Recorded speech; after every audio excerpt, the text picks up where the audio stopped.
What's up, Squadron? Aviation has given me a ton of amazing experiences. And more importantly, it's introduced me to a whole new family of friends.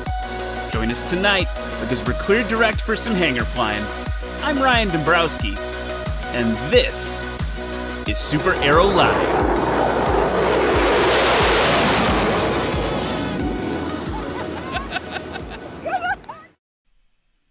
What's up, Av Geeks? It's Wednesday, which can only mean one thing. It's time for another episode of SuperAero Live. Thanks for hanging with me while I took a week off, although many of you know I couldn't totally stay away. You might have seen me in Just Plain Silly's stream at the very end last week.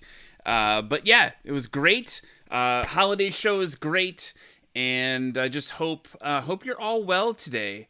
Today was kind of a crazy day, and I'm not going to talk about why, because that's not why you're here. You're here to talk about airplanes. And speaking of airplanes, let's talk about who's in the chat right now. Oh, I just drank way too much beer. Jason Follas is in the chat. Fly Chucky Fly. Nathan Ballard, he's offering flight reviews for everybody. Clucky's here. Tango and Juliet are here. Red Baron Modeling. Jonathan Christman, the very generous and magnanimous Jonathan Christman. So many people in the chat. It's awesome to be back with you guys. I missed you last week. It was hard not to hang out with my Sky Fam. Speaking of Sky Fam, we've got someone I gotta introduce you to. You guys might remember him from the holiday show. He saw Santa Claus doing some stuff with some airplanes. Let me bring him in. If this works right, Chris Palmer is here. There he is. There we go. Yeah. Wow. Look at that plane behind you. It's like it's an aviation show or something. Yeah, man. Of course. This has got to be my backdrop. Maybe I'll even stand up and hit my head on the wing. Oh, that makes me jealous. Does it smell like avgas there, too?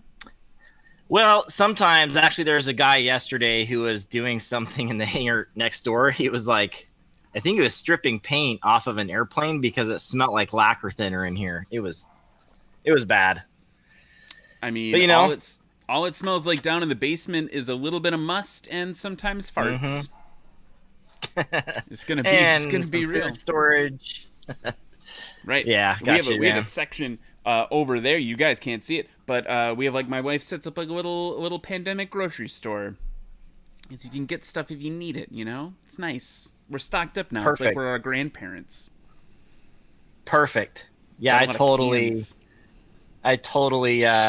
took my grandparents' food storage when I was a kid. They had like beef jerky and all sorts of good stuff. Definitely on top of that. Lots of beans over there, just in case. Mm-hmm. Anyway, we are killing it on the aviation talk tonight. Chris, so, I mean, thanks so much for doing the holiday show. Really appreciated that. That was awesome for you to share that experience you had with St. Nick with all of us.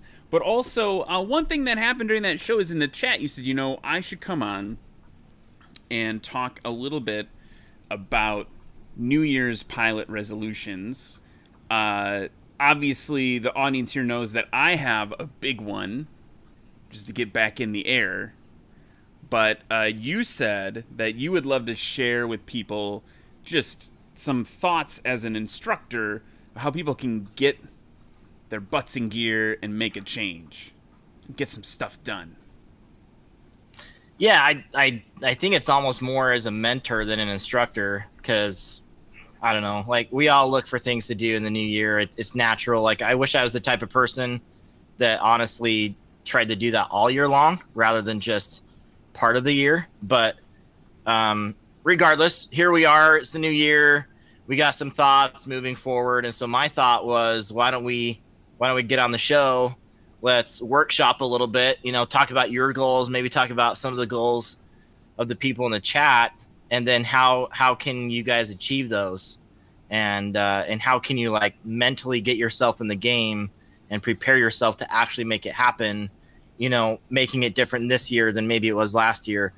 As an instructor and someone that does quite a bit online, I just see a lot of people come through that want to get their license. They want to add this rating, do that. But, I've been able to see what makes the difference for people, I guess, and how they end up actually getting to those goals. So it'd be interesting to, again, workshop that a little bit today and see if we can give anyone ideas, talk about how to set goals and achieve goals. I don't know. I thought it might be useful starting out the new year here. No, let's do it. And so one of the things that we're going to do this towards the end of the show because I want to bring this to the folks in the audience a little bit. But one of the things that we talked about was maybe if folks want to give us a little bit of a breakdown of what they're facing in the chat, right? And then we could maybe, well, mostly you, but we could give them some advice. So guys in the chat, I mean, obviously say who you are because it's the chat, because it's the internet. But then let us know what you want to achieve this year, when you want that to be done, and what's the challenge that's in your way. And it'd probably be aviation stuff, but I don't know. Maybe Chris is also a certified marriage counselor, so if you got problems with your wife or husband, throw that in there too. We'll solve all your problems tonight. Not in the slightest, man. So throw those in the chat. But I think what I wanted to start with, so you said let's workshop a little bit. Maybe we could give an example, right? Me, right? Like COVID, right, pandemic, all that stuff. I haven't flown since almost a year now, since February. The only thing standing in my way, if we're following our format, is I got to get a BFR, and I'm working that. I've got a couple instructors I'm talking to get my BFR sorted, probably at the end of this month.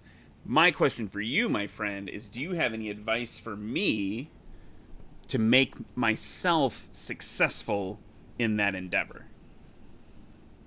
I asked my own followers this a few days ago, and it came down to like, what's the next step?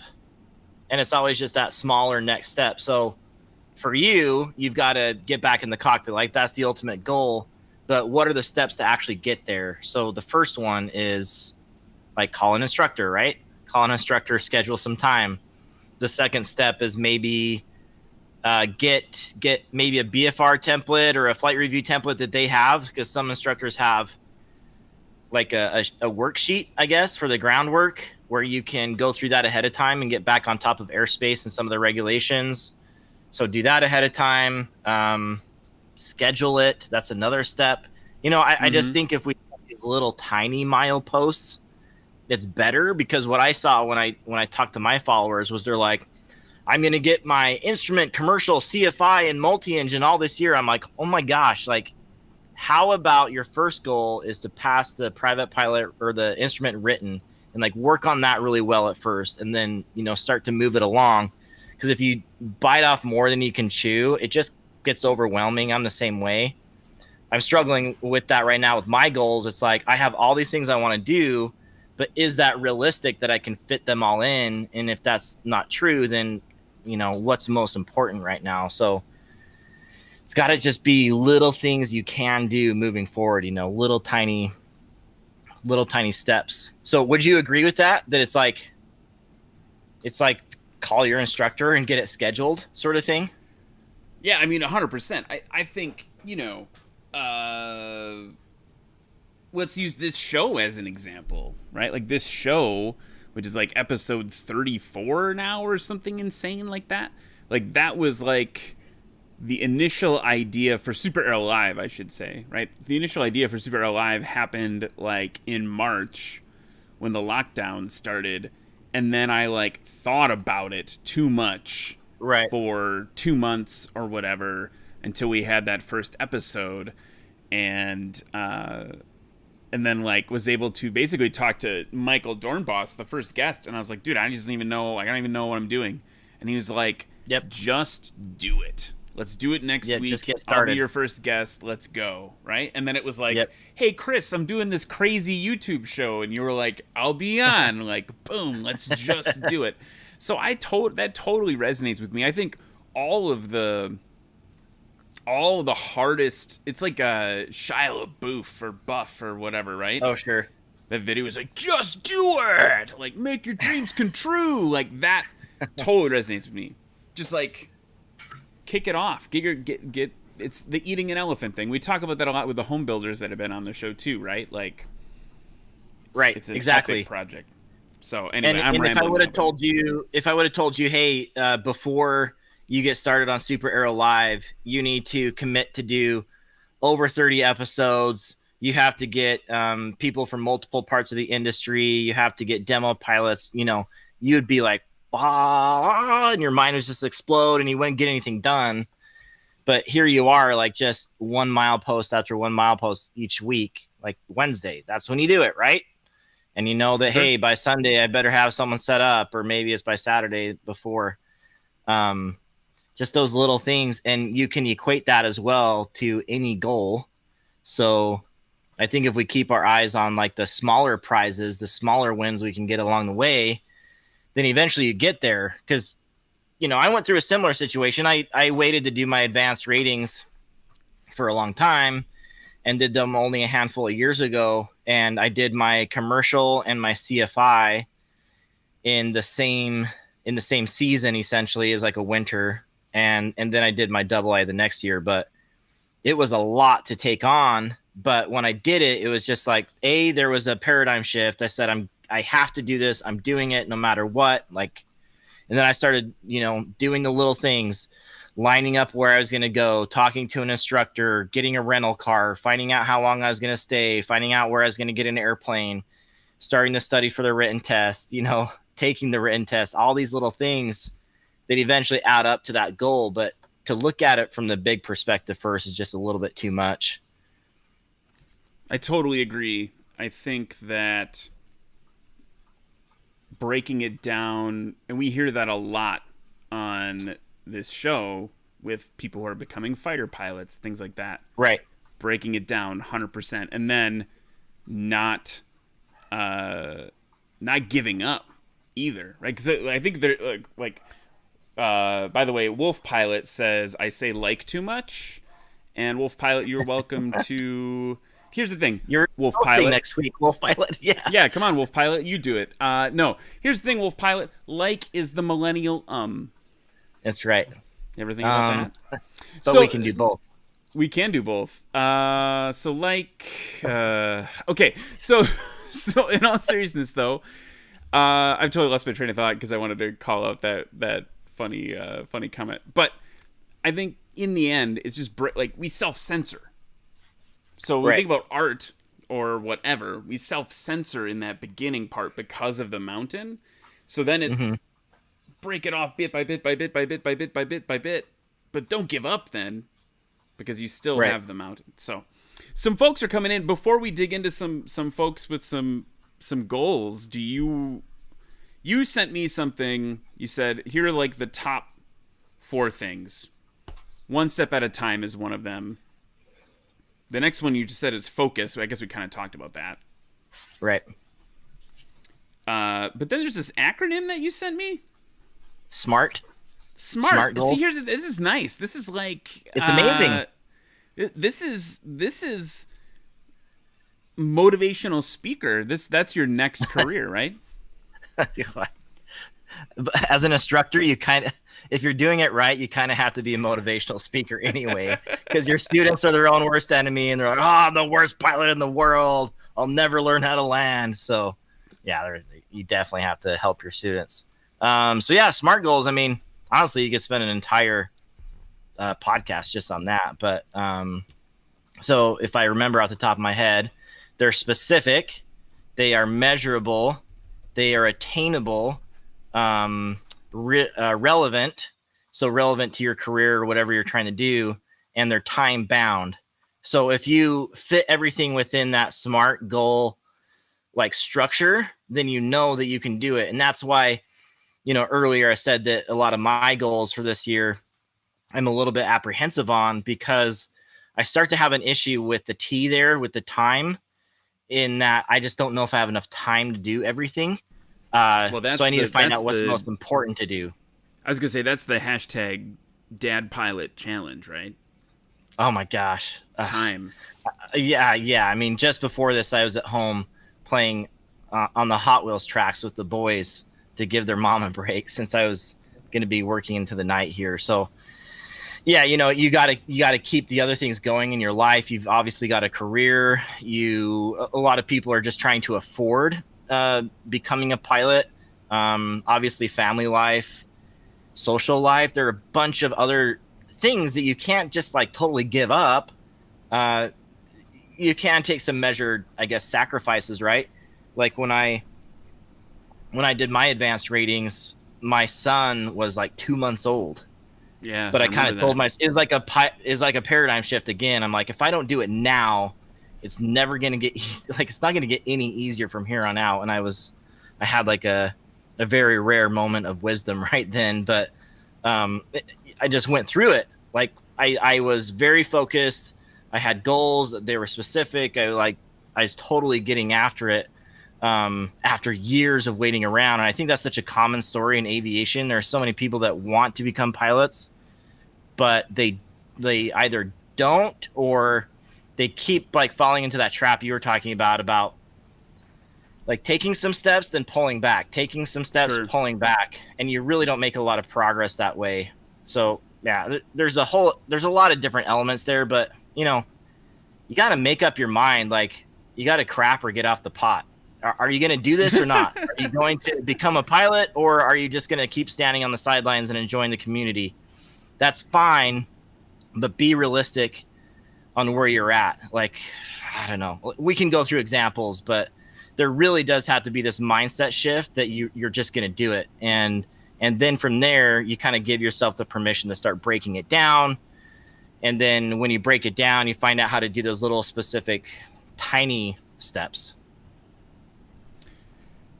So let's dig into a few of these that are coming in, because I think that we can talk about this. And I appreciate you saying all this, because I think about the challenges that are facing all of us, especially as we get older, is that responsibility, right? I think you were hinting, like, you just have responsibilities, and they suck. But they can be really nice too, right? You just have to prioritize. And so I think like breaking out so for instance, like with any good, like we talked to the builders forum, right? They're like, hey, just work on it for like 15 minutes a day, every day, right? That's a huge piece of it. Anyway, let's dig in here. So Bryon, I'm going to start with Bryon.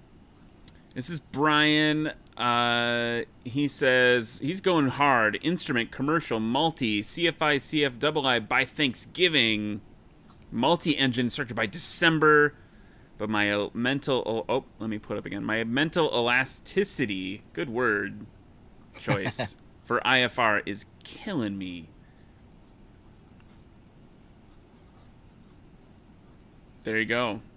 That's what I'm talking about. So like, if I look at that, and I haven't even done multi myself, but if I look at the effort I put in the instrument, commercial, CFI, and II, like for me, that's overwhelming. That's just my personal limitations to do in 1 year. So when I look at that, that's really overwhelming. So if you're going to do it, you've still got to break down number one. So that's the instrument rating.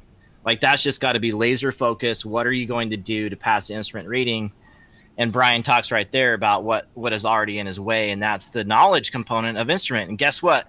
You and everyone else, man, that is instrument, is all of that mental work that goes into it. So, I mean, I'm terrified of, I'm not terrified. That's the wrong word.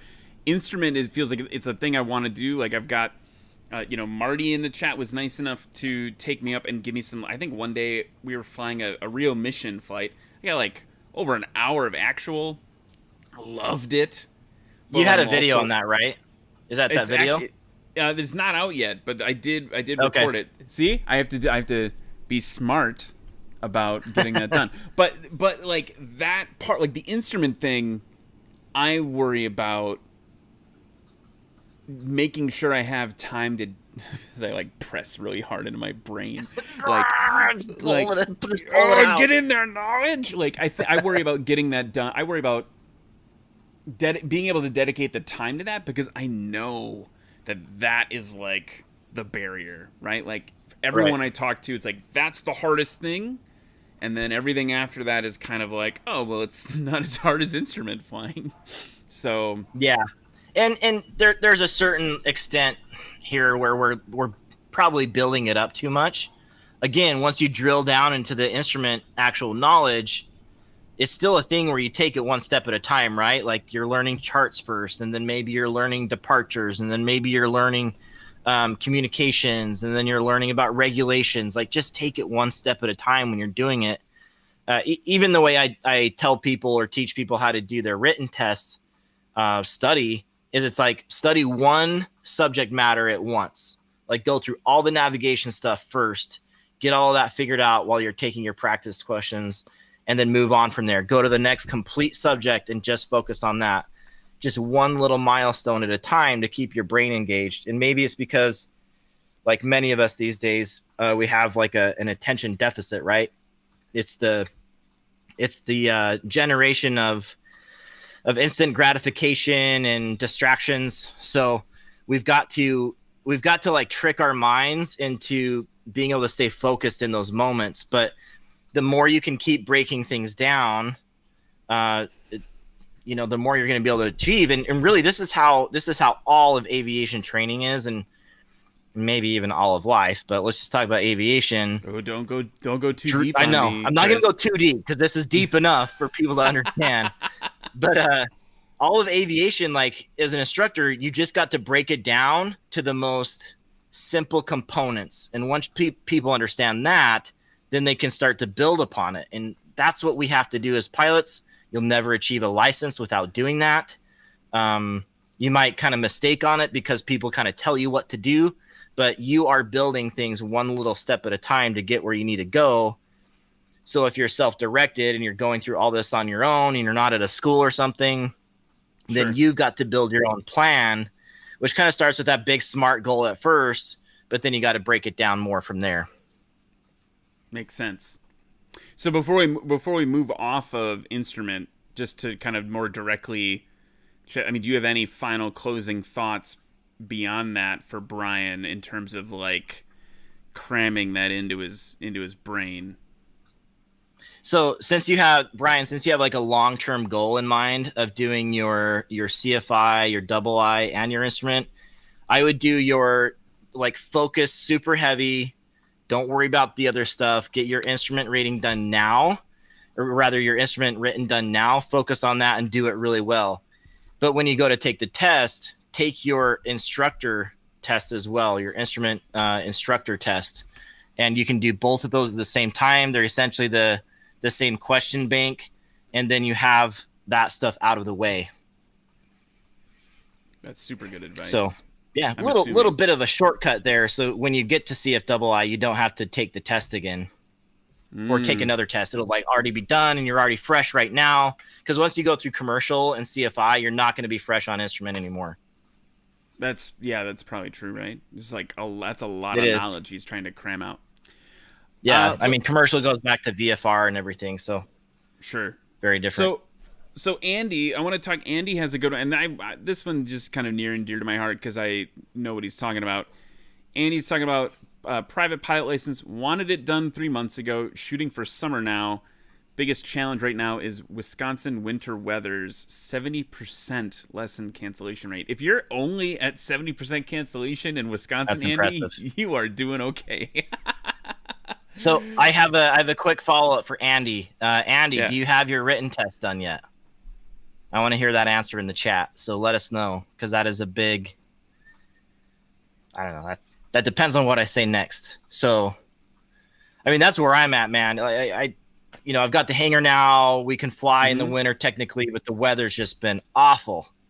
So we go through these seasons as well. I call them windows. Sure. Where, yeah. Yeah. I mean, not Microsoft Windows. Okay. Different windows. Windows of opportunity.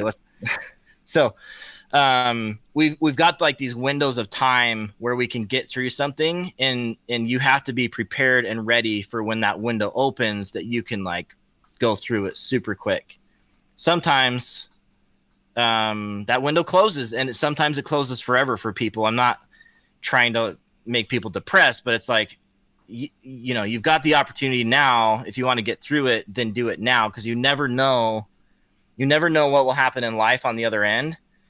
But they never take your license away from you. Like, you might have to get a medical and do a flight review again and get back up to snuff, but they can't take the license away from you. So it's really great to have.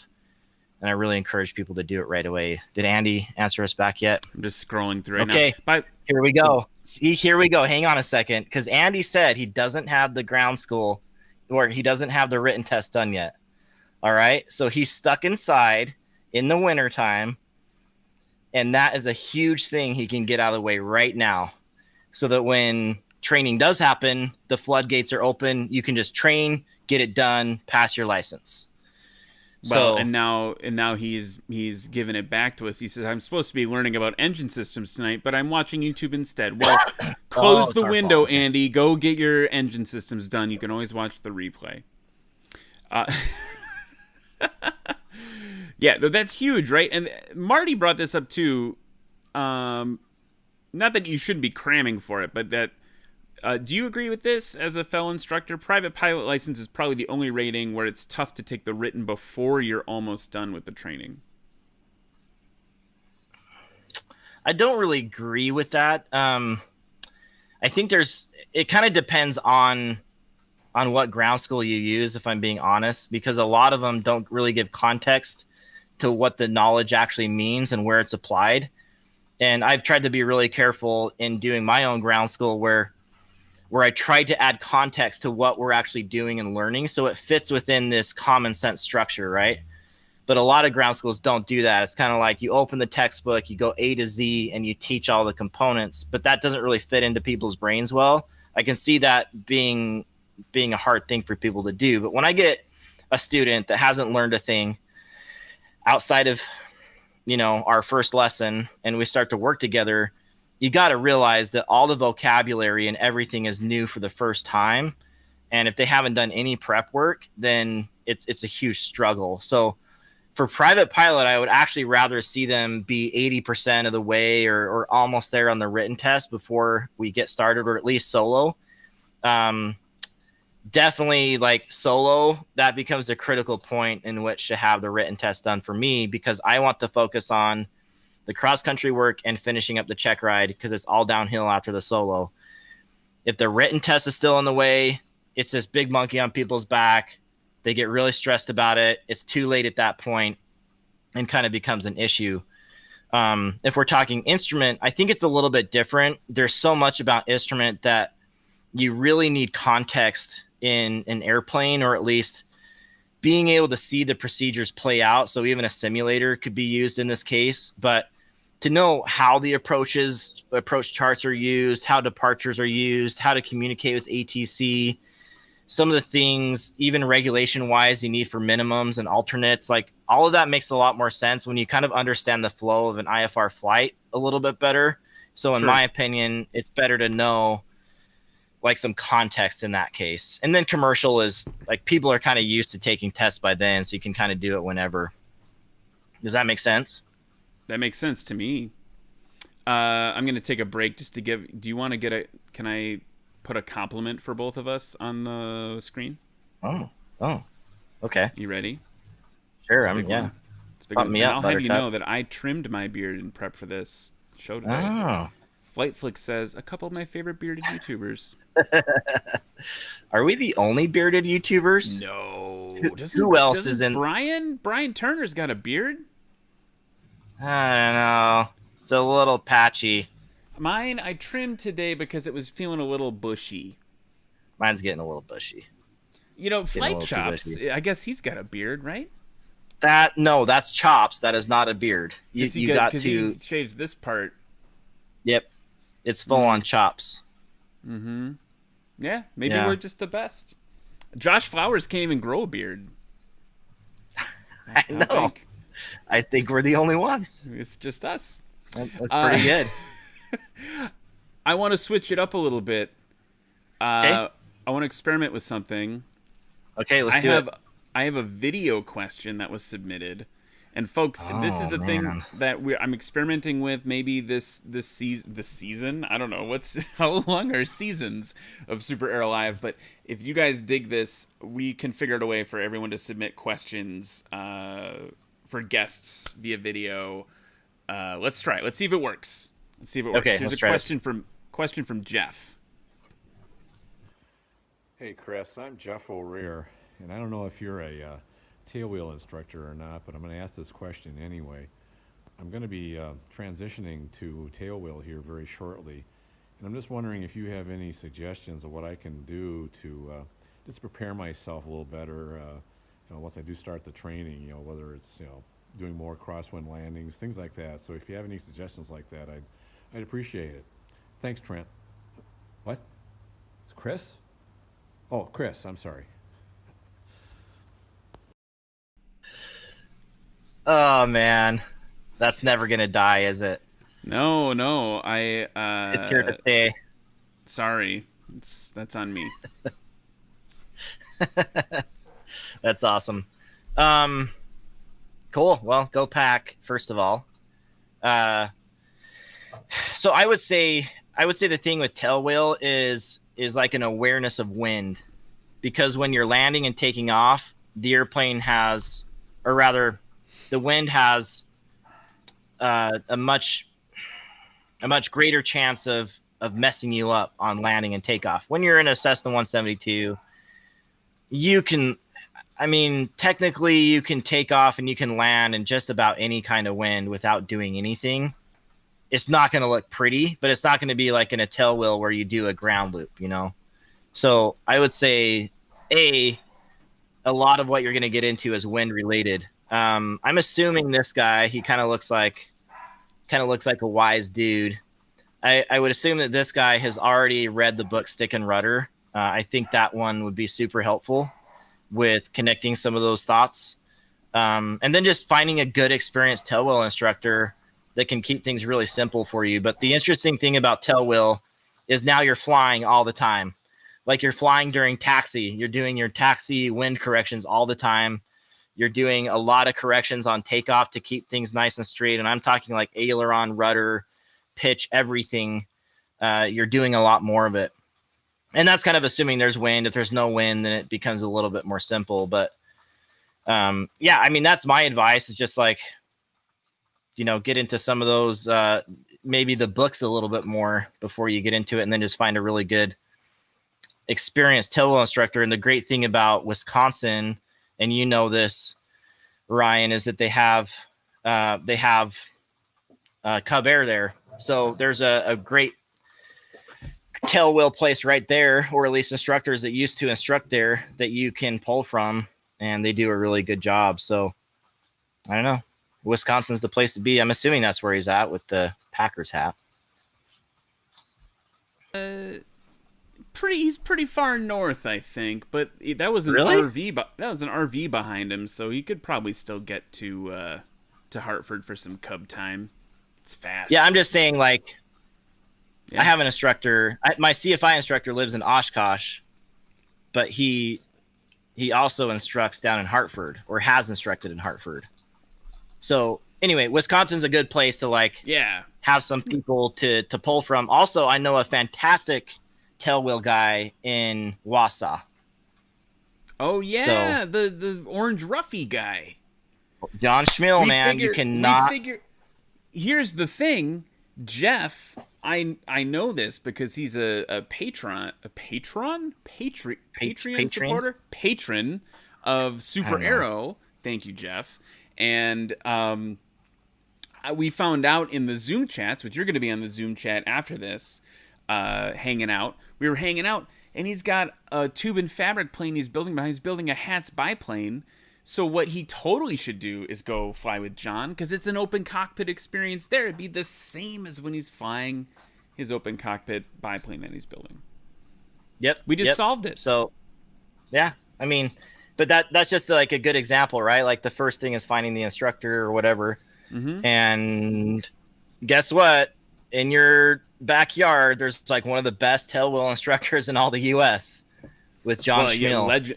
And then the legendary Steve Krug, as you mentioned. Of course, for yeah, but sport aviation. you had the issue there with distance, so maybe that's an issue. But there's another guy nearby, and then all these guys know each other. I mean, Yeah. Wisconsin has a really tight community. But that's the thing; like you can ask around and get different perspectives and opinions and find the right person. And maybe John's too busy, maybe he's doing something else, but he'll know the guy. You know what I mean? Like start making those connections and those little steps at a time. Rock on.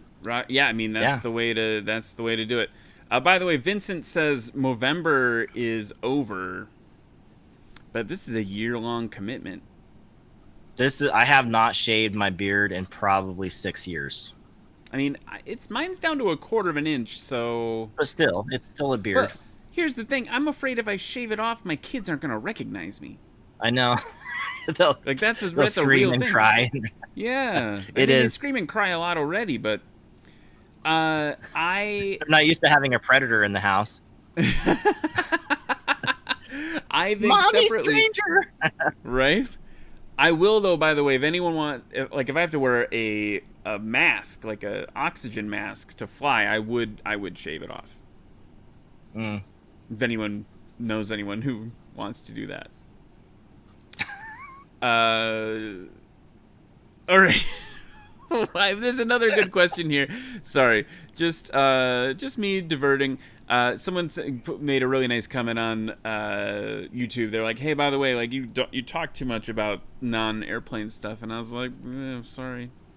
Apparently they haven't been around for the other 33 episodes. Right. Okay. Tony Winters has one for us. Kind of permutation on the instrument rating thing. I'm working on my instrument rating now. Should I learn in the plane I'm buying a Piper Lance or something slower to stay ahead of it? So Tony, we're assuming that you have your private pilot already, and you're flying something slower already. Yeah, he just got it. Yeah, Tony's been flying a Cherokee 140. They just sold it, but obviously this one's going to be faster. So, I mean, instrument is definitely important to slow down, but that doesn't necessarily mean you have to fly a slow airplane. I think the slowing down more comes from understanding the steps that are happening now and the steps that are happening next and how to properly plan for all of that. So that's where the knowledge comes into play. And I would say, honestly, you don't need to wait for your particular airplane. You don't need to avoid one airplane versus the other. You just really need to understand and have good instruction on the particular type of airplane you're flying and the knowledge to back it up. So again, if that instrument rating is coming, getting a really solid foundation for the procedures, the knowledge, all of that, and then you can take that to any airplane. Because if you do it correctly with an instructor, really any airplane you fly an instrument, you end up flying a lot differently if you're doing it correctly, in the sense that you go through what are called configurations. So you have like power settings and where you're going to set your pitch and things like ahead of time, so that when you're ready to go into a climb, you set the pitch here, you set the power there, and the airspeed's there, and you just go into those things all the time. Where that ends up becoming really helpful is when you're on an approach and you know that you need to set up this for a slow approach, you need to set up this for hitting the final approach fix, and et cetera, et cetera. If you know where those are at for the characteristics of your airplane, then it's almost like you've built in this kind of ghost autopilot that's there doing a lot of the work for you because you've set the power settings and everything, and it just does what you want. I know that that's like an overgeneralization of how it should all work, but I wouldn't avoid any particular airplane, but I'd be very, very cautious, or at least make sure you prepare correctly by doing the knowledge. Again, it all comes back to those building blocks, those first steps, building the knowledge and having a quality instructor to teach you all of these things so that you can move between planes and do things correctly. That would be my thought on it. So also simulators. I was going to mention simulators. Oh yeah. You can get started in simulators right away. And the cool thing about sims is you can go through it and you can like pause with the instructor and be like, hey, what just happened? Why did that happen? Or, hey, here's what's going to happen next. And then you can do it over again, whatever you want to do, kind of reset things. And I think that things can really get drilled down well that way. Does it need to be good? Like, does the simulator need to be good? Or can it be like my, when I play, when I, like, it's a potato. Does it matter? or is it just about procedures and, like, is there a right way or a wrong way to engage with that? Because sometimes I worry about reinforcing bad habits on a simulator. There is something to be said for that, but I think that you can build a program with your instructor where maybe you've worked with your instructor on the simulator for a few hours and they kind of show you some things you can do. The scan is very central to what you do as a pilot and where you look at your instruments and in what situations you look at specific instruments, primary and supporting, etc. So I think it is important to set up your simulator in a quality context and kind of know ahead of time some of the things you can do and repeat that will be helpful. Basic instrument flying, just flying a 6-pack or doing whatever and doing certain patterns can just be hugely beneficial to just get your head and your mind into the game on just reading the instruments and flying certain things. So I would say there's a tremendous amount of value if you don't do anything and just kind of dive in, but then you might get some of the side effects and probably will get some of the side effects of learning bad habits. But if you can involve your instructor in on that process, maybe even using an approved simulator with your instructor as your first instrument flying experience, you get to log it. If it's a BATD, you get to log 10 hours. If it's an AATD, you get to log 20 hours. So it's loggable, and you get to go through that process of starting to understand how all these procedures and things work in the context of instrument. So all that, like, official stuff, those official simulators, all that said, there's huge value in having a simulator at home. I really like the new X-Plane in terms of how it emulates instrument flight and how realistic the flying characteristics of the airplane are. But there's also a lot of value in the new Microsoft Flight Simulator 2020. Anyway, there's a bunch of little details there, but I would say that simulators for everyone these days, if it's not part of your instrument plan, then you're doing something wrong. There's got to be some plan there. It's affordable, it's cheap. If you have one at home, it's like an unlimited amount of practice that you can have. And you can emulate everything or simulate everything from weather to connecting with ForeFlight and having the live GPS data from your airplane come to ForeFlight. You can simulate air traffic communications with actual real people, real controllers. So welcome to the modern day world of learning instruments. Simulators should be a part of it. Or, if nothing else, if you just bought a Nintendo Switch for your kids for Christmas, you could get pilot wings for that. There you go. And fly a little biplane that will only climb at all at full power. Or even nose up. Yep. It won't even. The attitude won't even change. Salvatore's got one that I don't even know if I think I'm familiar with these two aircraft, but I'm just wondering if these are interesting for the chat too. If you guys know, CGS Hawk, where is it? There it is. Or Chinook 2 Plus are my top two choices for my first airplane. Which one would be better? I have no idea. I mean, I know what a CGS Hawk looks like. I don't know if I know what a Chinook 2 looks like. I have no idea. Can I give some advice that someone once gave me? If you can sit in both of them, figure out which one feels better because you're buying it. Oh. Like, make sure it, like, fits you. Yeah. It's like a glove. You got to make sure the glove fits. If you get into the Chinook and it's hurting your back because you're 38 and it hurts to sleep, then I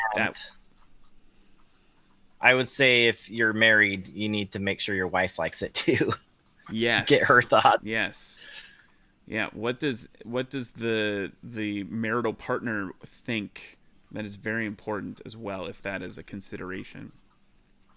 Yep, But a CGS is. I've been looking at the CGS Hawk. It's cool.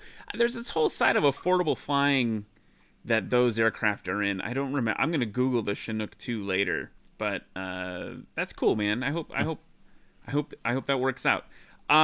Okay, so Vincent has a question about proficiency, and now we're it's literally just become kind of Ask the Instructor tonight, and I hope you're okay with that. I am okay with it. I do want to just like remind people that this is going to be up to you. Like, you achieving your goals is going to be up to you and no one else.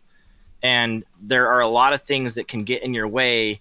Overthinking what type of airplane I'm going to buy, or what should I train in, or what should I do first, et cetera, et cetera. I would say that, again, just like starting with the basics, the knowledge, building from there. We got to always bring it back to that, because you're going to have to bring it back to that constantly as you go throughout your training too. You know, when you're in the middle of your instrument and you're just struggling and wondering why, you've got to have the wherewithal to be like, okay, I'm going to go back to basics. I'm going to go back to the books and figure out more about this subject and why I don't understand. And then eventually it'll click in the cockpit. So anyway, before we give more advice, I'm happy to. I just wanted to preface it with that, I guess. No, I think that's good. I think we worry about that too much. Obviously, if you had, like, my perception is, if you had a particular, like, high performance aircraft as a goal, right? So, for instance, right, one of the things I dream about a lot is flying that little, like, subsonics jet. Well, there is, like, a rubric. There's, like, a lesson plan of aircraft that you need to become proficient at to be safe in that aircraft. So I think obviously that is different, because then we can go back to our SMART process, right? It's like, okay, like, how do I start? How do I get, all that stuff? So I think there's that. But with most common, I mean, one of the questions like Vincent had here is, a question about proficiency between a 182 and a 172. I've never flown a 182. Is that, is it, can you jump between the two? I guess it depends how much you're flying, right? I would say if you're proficient in one, you're fairly proficient in the other. They both operate very similarly. Systems are going to be a little bit different. Operations of the constant speed in the 182 will be a little bit different. But for the most part, yeah, if you're proficient in one, you should be okay in the other. Yeah, I mean, I don't see why not. Just, if you haven't flown in a year on a 172 and you've been flying the 182 the whole time, it's going to be a little awkward when you go fly it. But we've all been there, right? That first flight back, those first few flights back, a little awkward, a little slower in that plane, but you eventually get a hang of it and it works out just fine.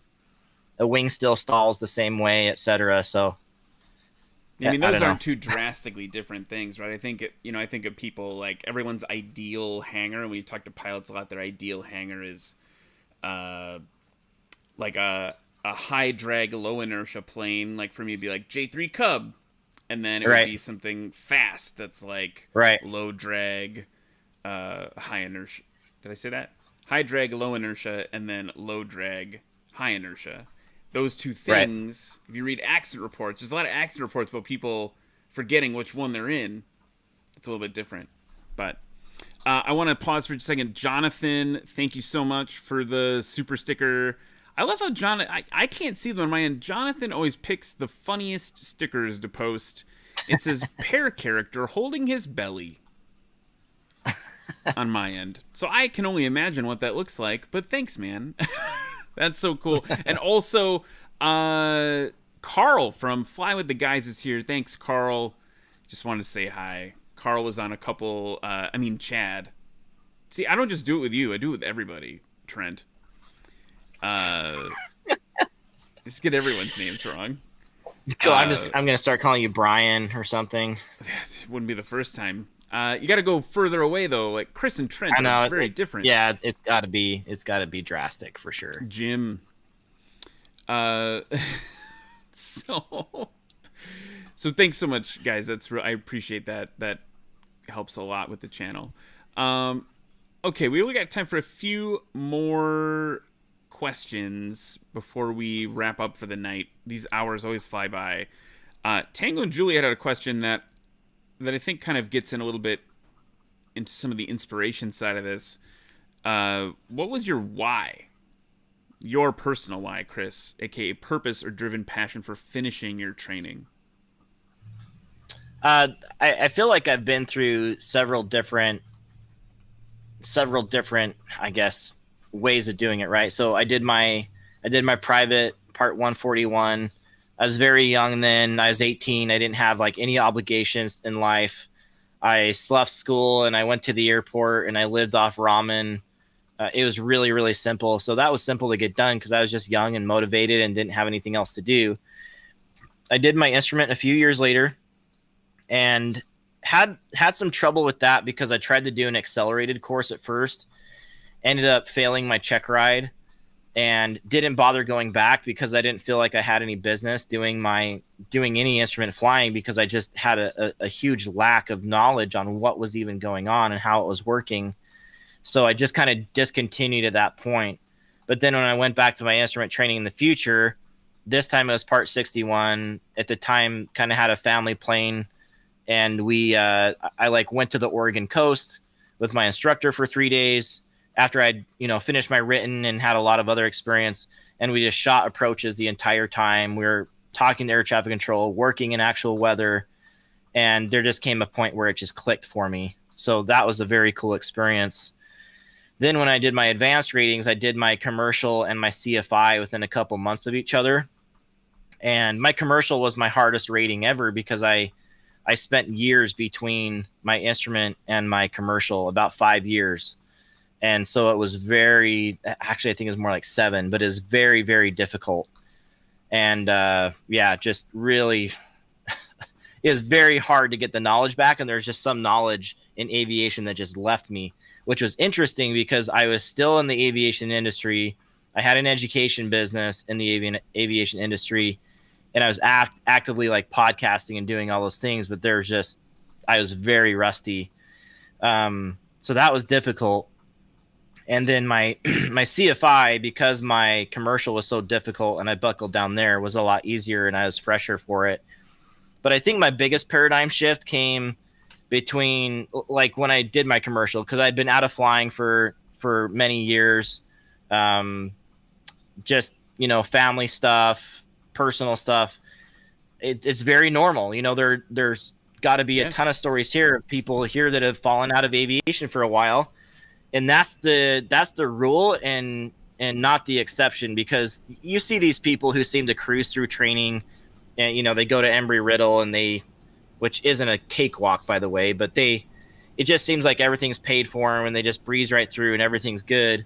But that's not reality. Like anyone that has to go through an aviation or like a pilot license of any kind or a certificate, there are no participation trophies. Like the FAA has their standards and you meet them or else you don't pass. So I think we have to keep that perspective that this is a difficult thing that all of us are trying to do. We're trying to reach that payoff of, seeing those beautiful vistas and being able to experience things that people don't experience. And it all pays off eventually, but it is a very difficult and a hard process. So in the process, I, in this case, just had to make up my mind. Like, I need to grow up as a person. I need to change my mind on how this is going to be done, because I've kicked this can down the road far too long. And so this is happening now. Like, I'm going to set aside the money and we're going to set aside the time. We're going to find the instructor and we're going to go to this place. And this is going to be the mission for the next several months. And I really think that until people get to that breaking point of changing their mind and having that paradigm shift, they'll just continue to find the same excuses and remain comfortable within kind of their holding pattern, if you will, if you want to make another aviation analogy. So really there's got to be a breaking point for people. And I hope you guys find it, because honestly, a lot of things change when you move through this process. So for me, I did this. I think the most popular podcast I've ever done was why becoming a commercial pilot will change your life. And it was just essentially like, hey, when I became a commercial pilot, everything changed. Like, suddenly I could be paid to fly and all these opportunities opened up. And and here's why it was hard, and here's why I had to change. Kind of a lot of these things I'm talking about now. But until people go through that process in their own personal journey, maybe for Joe Bob out there, it's just getting the written test done. And Joe Bob was never good in school and has to figure it out. Well, you're not the only person that's been there, and you still have to figure it out. You're an adult. So, buck up and do it, man. Like, I don't know. I don't want to like shake people to death, but you got to figure it out. You know what I mean? Because I've heard all the excuses in the book. I've heard all of them. As someone that gets a lot of messages on Instagram and emails and have people interested in flight school but never end up coming and taking a lesson, I've heard all the excuses. I've heard the dreams and I've heard the excuses, and what makes the difference between the person that has those dreams and achieves those dreams is the person that has the paradigm shift, has the work ethic, actually makes these goals, keeps their goals, is resilient when the setbacks happen, because it will happen, and they just keep pushing through. So, yeah, it's my sermon. I'm stepping down. I love it. No, I'll take that. I mean, it's, yeah, you gotta, I mean, feeling a little guilt right now hearing you talk like that. But no, I mean, I think it's important to think everything worth doing is hard. Right? It is. Like, yeah, what's your marriage like? What is parenthood like? Like, it's a battlefield. Like, it is not easy. Yeah. Love is a battlefield. By the way, just played silly with a super sticker now, and he picked pair character rolling on the floor laughing. You guys like these pair characters? I wish I could see them on my side. I imagine that's hilarious. Thank you. Thank you, my friend. That is. Is it funny? Yeah, it's like a teal little peach. He's got a sweatband, and he's got like laughing. He's just laughing his butt off. He's got a little hair flipping around. Anyway, it's pretty good. It's good. I love it. It's perfect. Thank you so much, Bryon. I appreciate that. Sorry. Anyway. So, okay. Any last questions? I'm going to scroll through here. Any last questions? Otherwise, we're going to play, because I think you were on the show last. It was too early, and we didn't have. It's real early. We didn't have short final yet. So you gotta. I don't even know what that. Yeah, you don't even know what that is. I think I remember from last week, but is that like the lightning round or whatever? Yeah. Oh, I'm tired. Okay. Yeah. Yeah. Oh man. I'm still recovering from the holidays. Dude, that weird purgatory where you don't know what day it is and your kids are just running around crazy. Oh my gosh. Tell me about it. And just for a second, if we can like go back to your story of having like a pandemic setback. Mm-hmm. Again, man, you're not alone. Like, there are so many people right now that have been out of this, and like, you shouldn't have any personal guilt at all, because either it's like forced upon them because of mandates or a flight school or whatever, or it's by choice because, you're being careful. Whatever it is, like it's a weird time, and we've got to figure out how to navigate through it. You know what I mean? But it kind of reminds me of just a specific pandemic example. When it all started, I was in California. We were spending some time down there during the winter. And there's this local restaurant that I love. It's like this cheap little Mexican place. You can get amazing burritos for $5. And within a couple days of the national lockdown being announced, these guys had like an online website. They had a way to order online, like all the different menu options. They had outdoor pickup. They had all of like the procedures that are normal now, but no one had come up with. This business created overnight out of necessity. And so we as pilots, bringing it back to aviation, what are we doing during this time to take advantage of it? And to a certain extent, like we've had a lot of improvement, but at this point there is still a little bit of a purgatory that people are in where they can't fly, but what do you do? And again, like we've talked so much about knowledge and and learning or doing ground school, working through those things, that when you're done with that and when things open up, then you're out of the floodgates, then you can go after it. And so for you, Ryan, again, it's like you've been out of it for a year, even though you've been talking about aviation, there's going to be a lot of things maybe you've missed, aviation knowledge that you could brush up on. And like, this is the perfect time to do that, you know? And then maybe have a plan in the future. Like, hey, what is my first flight date? And aim for that, just as like a hopeful little reminder that, hey, I'm going to fly again someday.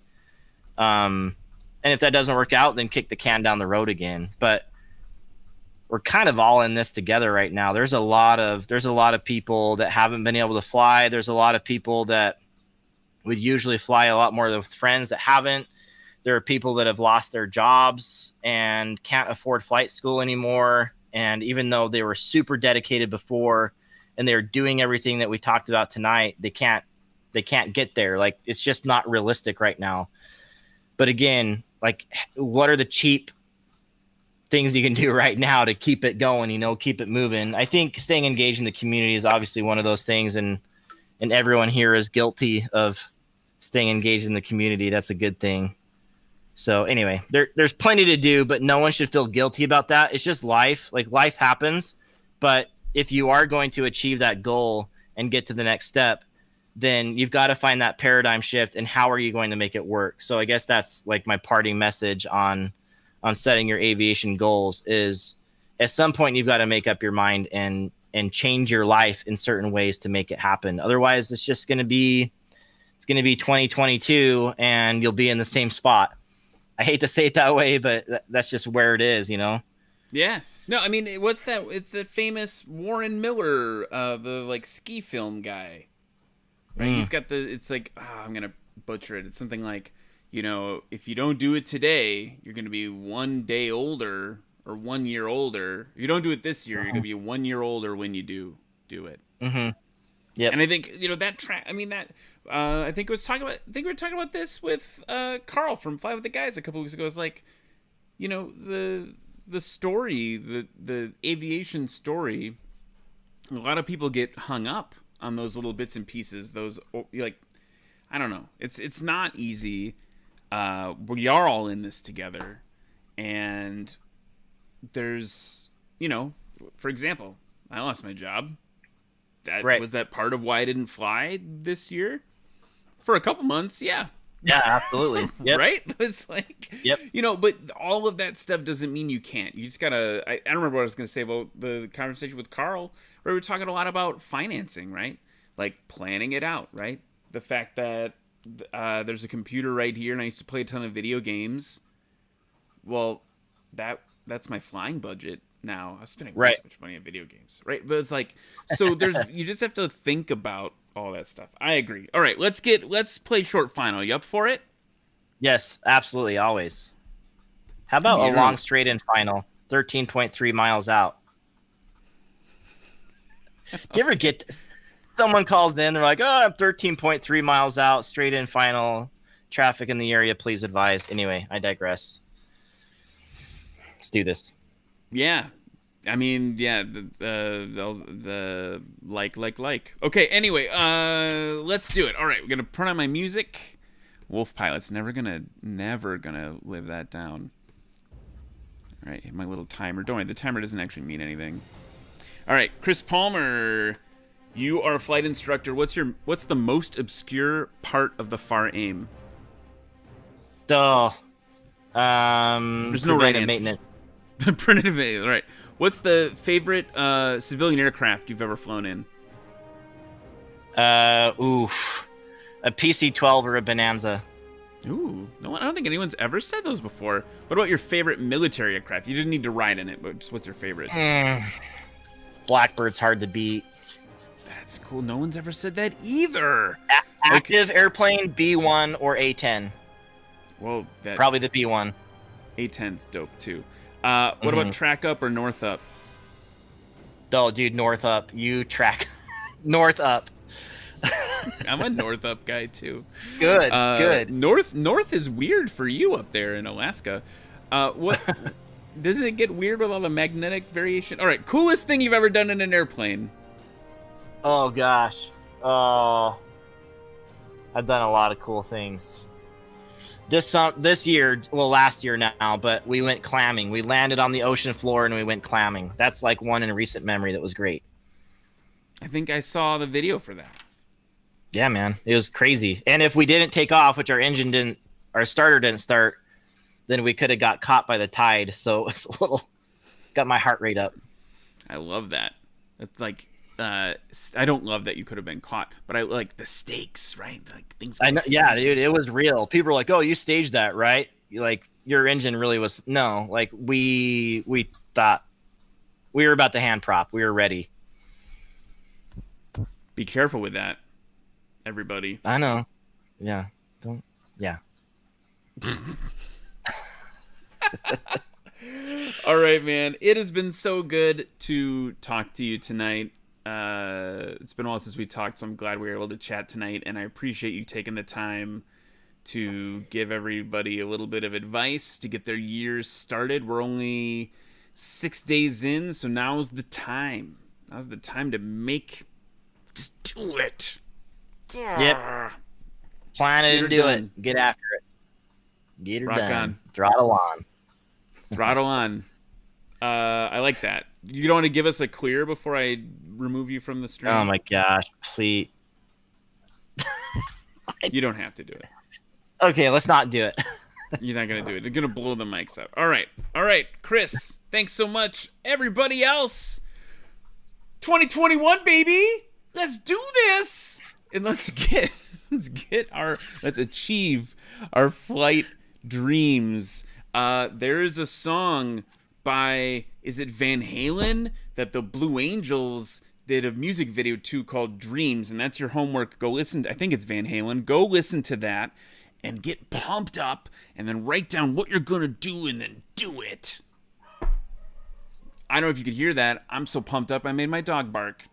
Everybody, thanks so much. Be sure to check out next week. We got Gil Barros, who flew his RV9 all the way to Brazil from Wisconsin, and that's insane. So be sure to check that out. Like, subscribe. We're going to go hang out with the Patreon supporters for a little bit before we go to bed. And yeah, I missed you guys. I'm so glad to be back. All right, everyone, have a great night.